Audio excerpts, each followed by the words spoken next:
یاجوج او ماجوج څوک دي، چیرته دي او څنګه به راځي، څه وخت به راځي او بالاخره له منځه به څنګه ځي، دا ټول معلومات په دې ویډیو کې.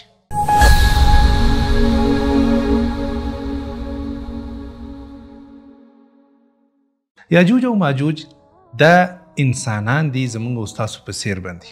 د نوح علیه السلام په اولاده کې راځي. نوح علیه السلام 3 بچیو، له یو نه دغه سپین پوستي خلک پیدا شوي دي، له بل بچي نه دغه تور پوستي خلک پیدا شوي، او له دریم بچي نه یاجوج او ماجوج پیدا شوي دي.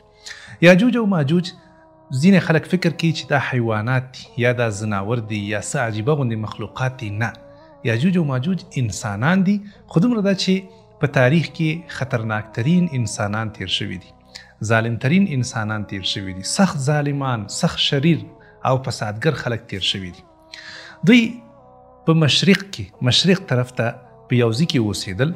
په هغه وخت کې یو پاچا و، ډیر یو بهترین انسان و، نو هغه د ذوالقرنین په نامه باندې یادېده. ذوالقرنین دا یو ډیر یو بزرګ، ډیر یو ستر شخصیت تیر شوی ده په تاریخ کې. دا وغوښتل چې په ټوله ځمکه کې وګرځېږي. بالاخره کله چې مشرق ته ورسېده، هغه آخري حد ته، الله جل جلاله قرآن شریف کې موږ تاسو ته دا داستان را نقل کړی ده.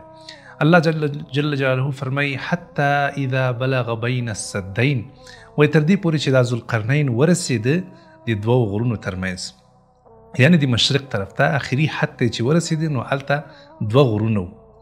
وجد من دونهما قوما لا يكادون يفقهون قولا، وایي ذوالقرنین هلته داسې یو قوم پیدا کړ، داسې خلک پیدا کړل چې هغوی نږدې و په خبر باندې نه پوهېدل، تقریبا په خبره باندې تفاهم ورسره نشو کېدلی. نو هلته د خلکو ذوالقرنین ته شکایت وکړ چې موږ خو دلته ژوند کوو، خو متاسفانه چې موږ یاجوج او ماجوج دا پتنګوي او ډیر یو بد خلک دي، راځي او فساد کوي په ځمکه کې، زموږ مالونه اخلي او زموږ په کورونو باندې راځي، ورانۍ کوي. نو دوی له ذوالقرنین څخه وغوښتل چې زمونږ او د یاجوج او ماجوج ترمنځ دی یو محکم دیوال جوړ کړي، تر څو موږ له دوی له شر نه پناه یوسو، تر څو د دوی له ضرر نه موږ بچ شو. نو ذوالقرنین هم دوی ته لبیک ویلي او ورته ویلي چې بالکل زه کولی شم چې دغه دیوال جوړ کړم. بیا دوی ورته وویل چې موږ به تا ته پیسې درکړو. هغه ورته ویلي الله جل جلاله چې کوم پاچاهي او کومه دبدبه، کوم مال ما ته راکړی دا کفایت کوي، خو دومره وکړئ چې ما سره سړي یو ځای کړي تر څو ما سره د دې دیوال په جوړولو کې مرسته او کومک وکړي. بالاخره دوی ټول راولګېدل. نو 2 غرونه دي، په منځ کې قوي دیوال جوړولو باندې شروع وکړه. دا دیوال دا د وسپنې دیوال د جوړ کړ. له خلکو نه د وسپنې ټوټې راوغوښتلې. دا ټول داستان الله جل جلاله په قرآن شریف کې را نقل کړی. وسپنې دوی کېښودلې سره، نو بیا د له پاسه نه هلته پاس نفر ورته ودرول د دیوال په سر باندې. لاندې خلکو ته امر وکړ چې تاسو اور بل کړئ. صحیح ده؟ ډیر یو خطرناک او قوي اور خلکو د دې وسپنو لاندې بل کړ.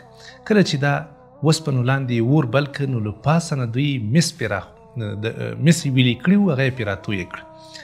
همدې سره چې کومې دا وسپنې وي دا هم سره یو ځای محکم ورغلي، او د دوی ترمنځ چې کوم چاودونه یا خالیګاوې وي د هغې په منځ کې دا مس ورغلل. نو ډیر یو قوي او محکم دیوال له دې نه جوړ شو.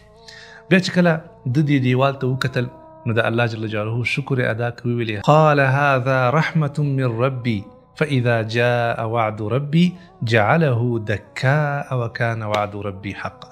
وای دا خو د الله جل جلاله په ما باندې یو فضل و چې دومره یو محکم او قوي دیوال ما جوړ کړلی شو.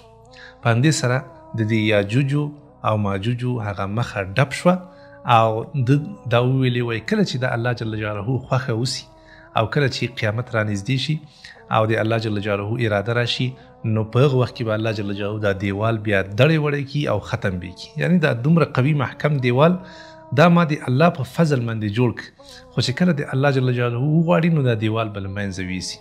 همدا و چې دغه خلکو ته الله جل جلاله د دغه دیوال په واسطه باندې او د ذوالقرنین په کومک او مرستې سره له یاجوج او ماجوج نه الله جل جلاله د خلکو ته نجات ورکړ او پناه ورکړ. راځو دې ته چې دوی به څه وخت او څنګه راوځي. په دې اړه نبي علیه الصلاة والسلام موږ تاسو ته وضاحت کړی ده. دوی هر ورځ کوشش کوي چې دغه دیوال سوری کی او بیرته د پخوا په څیر باندې بیا د دنیا ته راشي د فساد په خاطر باندې. خو دا ده چې دوی نشي کولی. نبی علیه الصلاة والسلام فرمایي د حدیث مفهوم ده وایي هر ورځ دوی کوشش کوي دا دیوال سوری کوي تر دې اندازې پورې چې لږ ځای پاتې وي. صحیح ده؟ ان تر دې پورې چې دوی ته د دنیا کې د لمر وړانګې هم ښکاره کیږي. خو دوی داسې دا خپل کار نه تکمیلوي. هغه مشر یې ورته امر کوي چې دا پرېږدئ، سبا ته به موږ بیا راشو او دا سوری به موږ ختم کړو او وبوځو. خو د الله جل جلاله قدرتونو ته وګوره چې سبا ته دوی راځي دا دیوال هغه سوری بیرته ډک شوی وي او نور هم محکم شوی وي. بیا چې کله الله جل جلاله وغواړي چې دوی نور د دنیا ته راشي، نو کله چې دوی دا دیوال سوری کی هغه لږ ځای پاتې وي، نو دغه مشر به د یاجوج او ماجوج خپلو د خلکو ته ووایي چې راځئ دا نور سوری به سبا ته وکړو، ان شاء الله ان شاء الله به ورسره ووایي.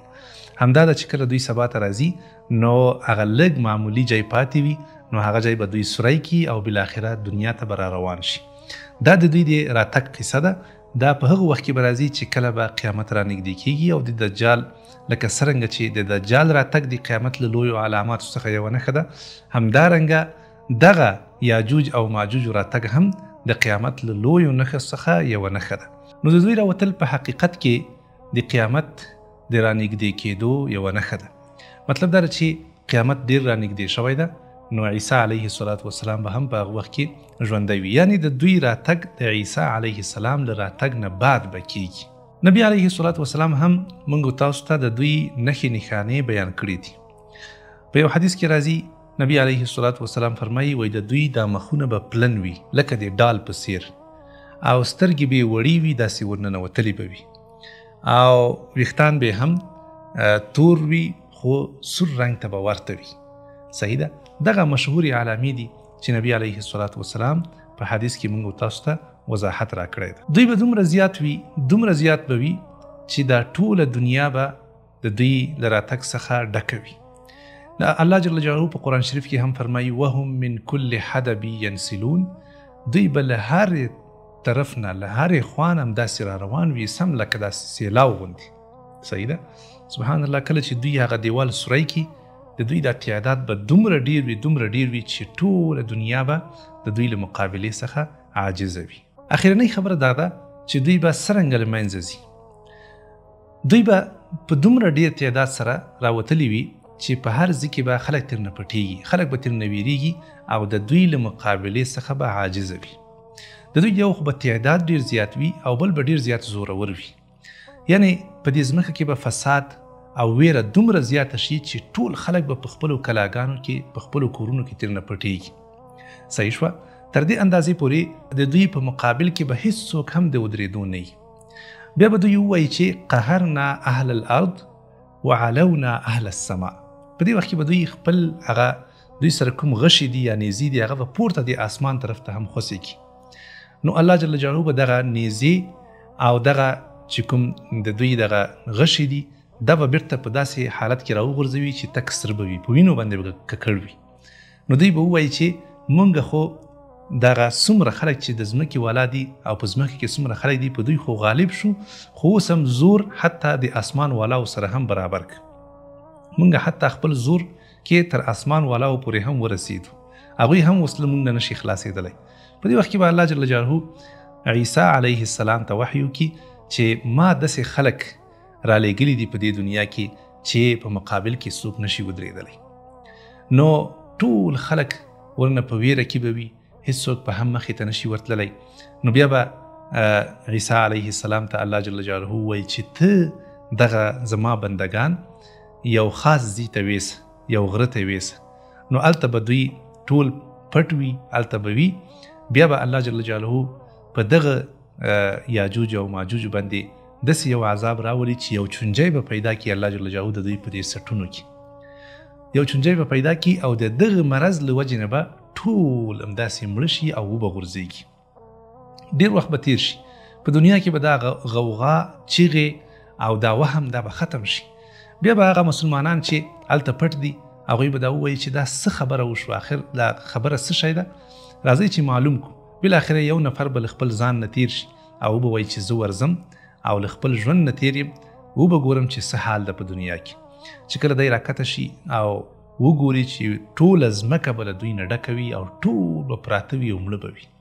بیا به دی اعلان وکړي هغه مسلمانانو ته به اواز وکړي چې مبارکه م شه، د الله جل جلاله نصرت راغلی ده او ستاسې ټول دښمنان الله جل جلاله له منځه وړي دي. چې کله هغوی راکته شي نو وایي د ځمکې په سر باندې به د قدم کېښودلو ځای نه پاتې، ټول به دا مړی د فلسطین په خاوره کې. سبحان الله دومره خطرناک خلک دي. وایي چې کله به داسې په بحر باندې لاړ شي نو د یو بحر اوبه به ټولې ختمې کړي. بیا چې هغه نور ورپسې راځي نورې ډلې هغه به وایي چې دی ځکې لکه چې پخوا اوبه وي اوس خو هېڅ هم نشته. تر دې اندازې پورې دا خطرناک خلک دي او تر دې اندازې پورې به د دوی تعداد دومره زیات وي. نو بیا به دا ځمکه بلکل ډکه وي د دوی له مړو نه، مړي به ټول پراته وي په دې ځمکه کې، که نه ځای په ځای به شوي وي. بیا به عیسی علیه السلام او نور مسلمانان چې کله ډیر زیات په تنګ شي د دوی له بدبویي نه الله جل جلاله ته به دعا وکړي، الله جل جلاله به مرغان راولیږي، داسې قوي مرغان به وي لکه د دې اوښ چې کوم سټ ده، دومره خطرناک او قوي مرغان به وي. دا به راخلي او په هغه ځای کې چې الله جل جلاله خوښوي، چې په هر ځای کې خوښوي همغه ځای کې به غورځوي او ځای به معلوم نه وي. نو چې کله دغه ټول ختم کړي بیا به الله جل جلاله باران ووروي او دا ځمکه به ورباندې بلکل پاکه سوتره کړي، داسې پاکه سوتره به وي چې خلک به سم پې ګرځېدلی نه شي، له ډېرې صفاوالي نه پې ښویېږي به داسې. دا د یاجوج او ماجوج خطرناکه فتنه ده چې دا به د قیامت له علامو څخه وي، په آخر د زمانو کې به راځي. موږ او تاسې د مسلمانانو په حیث باندې باید نیک عملونه وکړو او له الله جل جلاله نه وغواړو چې له دغسې فتنو نه موږ او تاسو ته نجات راکړي. السلام علیکم ورحمة الله.